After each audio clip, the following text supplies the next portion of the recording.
විරහාවක් විදපු කෙනෙක් විරහ ගී අහලා ඒකෙන් එළියට එන්න ඕනි කියලා කතාව. ඒක ඇත්ත. ඒක ඇත්ත වෙන්න හේතුව අපි ගොඩක් වෙලාවට අපි දුක හිතන මොකක් හරි ඉන්සිඩන්ට් එකකට මුණ දුන්නාම එක්ස්පීරියන්ස් කරපුවාම දුක හිතන දෙයක් අපි කරන්නේ ගොඩක් වෙලාවට ඒකෙන් පැනලා යන්න උත්සාහ කරනවා. අපි සතුට හොයනවා.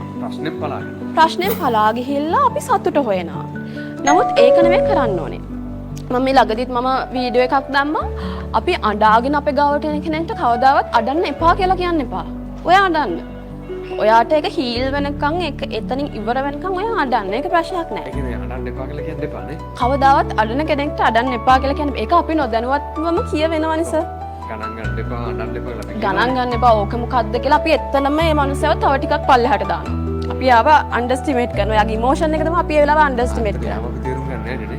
අපිට කියන්න බැහැනේ එයාගේ පැත්තෙන් එයා මොන කෝණයෙන් බලලාද එයාගේ පැත්තෙන් කොහොමද එයා සෆර් කරන්නේ ඒ කිසිම අදහසක් නැතුව අපි කටට එනවට ඕන කෙනෙක් අපි කියනවා නඩාගෙන අයියෝ අඬන්න එපා ඉස්සලා අපි බලමුකෝ කරන්න පුළුවන් මොකද්ද කියලා අඬන්න එපා කියනවා. ඒක පිරිමියෙක් නම් අපි මෙහෙමත් නගිනවා. ඒක තව ජෙන්ඩර් ඔව් කොල්ලෙක්ද කොල්ලෝ අඬනවද? ජෙන්ඩර් ස්ටීරියෝ අන්න පිරිමි කිව්වහම ඒකත් හොඳ දෙයක් සර්. පිරිමි කිව්වහම අඬන්න එපා. හැබැයි ඒක දැන් චුට්ටක් සමාජයේ කතාබහට ලක් වෙන දෙයක්. පිරිමි අඬන්න ඕනේ නැත්තේ නෑ. පිරිමි ඇඩිය යුතුයි.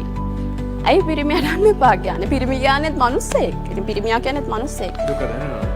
දුක දැනෙනවා. අනිවාර්යෙන් අඬිය යුතුයි. ඒකත් සමාජයෙන් හැදෙන්න ඕන දෙයක්. ආකල්පමය වශයෙන් හැදෙන්න ඕන දෙයක්. ගොඩක් හංවඩු ගහනවනේ එපා. පිරිමි වුණාම අඬන්න එපා. පිරිමි වුණාම මෙහෙම ඉන්න ඕනේ. පිරිමි වුණාම හොඳ ආත්ම විශ්වාසයක් පෞරුෂයක් තියෙන්න ඕනේ. එහෙම එකක් නැහැ. පිරිමි කියන්නේ මිනිස්සෙක්. ඒ අඬුවට ඒක කිසි ප්‍රශ්නයක් නැහැ. ඒ ඉමෝෂන් එක පිට කරගන්න එකයි වැදගත්.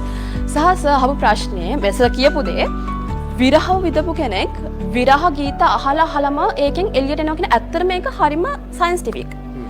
සේම කිව්වට ඒක හරිම විද්‍යාත්මකයි. මොකද අපි ඒ තනින් පැනලා යන්නේ නැතිව අපි කරන්න ඕනේ ඒ ඉමෝෂන් එකත් එක්ක ජීවත් වෙන්න ඕනේ. ඒකෙන් පැනලා යන උත්සාහ කරන තාක්කල් අපි ඒකට හරියට අපේ ඇඟ ඇතුලෙන් හීල් වෙලා නැහැ. කොහේ හරි පොඩ්ඩක් එක තැනක නතර වෙලා ඒක රැඳිලා තියෙනවා. ඒක අපි දන්නේම නැති වෙලාවක අවස්ථාවක ඒක ලොකු පිපිරීමක් විදිහට උඩට එන්න පුළුවන්. ඉතින් ඒ නිසා අර සර් කිව්වා වගේ දුක දැනුණොත් දුක එක්ස්පීරියන්ස් කරන්න පොඩ්ඩක් ඒ ඉමෝෂන් එකත් එක්ක ඉන්න. අපි දැන් අර කවුරු හරි නැති වුණොත් මොකක් හරි අපි හිතමු අපේ සමීප කෙනෙක් නැති වුණා කියලා. ඒ වෙලාවේදී අපේ මිනිස්සු විදිහට ස්වභාවයෙන්ම හැදිලා තියෙන්නේ අපි ඒක කාලයක් යම්කිසි කාලයක් ගන්නවා අපි හීල් වෙන්න. ඒ කාලේ අපි හිතමු අපි ළඟම කෙනෙක් මාස 3යි කියපු කතාව ඇද්ද මම කියන්නේ මොකද්ද? වෙනස්ද කියන්නේ අර තුනී වෙන්න යන කාලේ එෆ එකක් නැති වෙලාද? සාමාන්‍යයෙන් කියන්නේ එහෙමයි. මාස 3කින්. හැබැයි මාස 3කින් හීල් වෙනවා කියලා තමයි කියන්නේ. ඒක රිකවර් වෙනවා කියලා තමයි කියන්නේ. නමුත් එහෙම නොවුණු අවස්ථාත් අපිට හම්බෙලා තියෙනවා.